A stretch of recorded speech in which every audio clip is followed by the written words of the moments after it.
How can a cloud weigh 1,000,000 tons and still float? Discover the fascinating physics behind how enormous masses of water vapor remain suspended in our sky, defying gravity through an elegant balance of forces.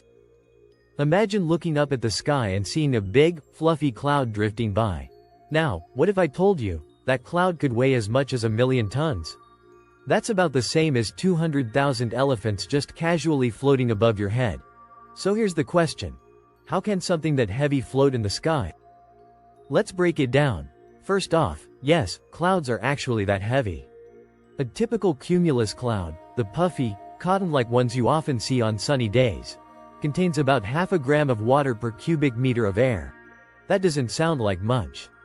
But consider the size of a cloud. Many of them are at least a kilometer wide and tall, meaning they can easily take up 1 billion cubic meters of space.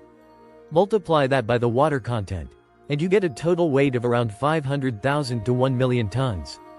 That's real mass, floating in mid-air. Tiny water droplets, just 10–20 microns across, fall very slowly at just a few centimeters per second. Warm air rises from the ground into the sky, creating upward currents that act like a cushion, pushing droplets back up against gravity.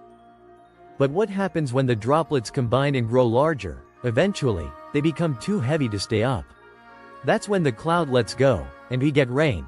So yes, clouds do fall, but slowly, and one raindrop at a time. Next time you see one of those big fluffy clouds above you, just remember, you're looking at a 1,000,000-ton masterpiece, floating on the invisible strength of air and the wonders of physics. Pretty amazing, right?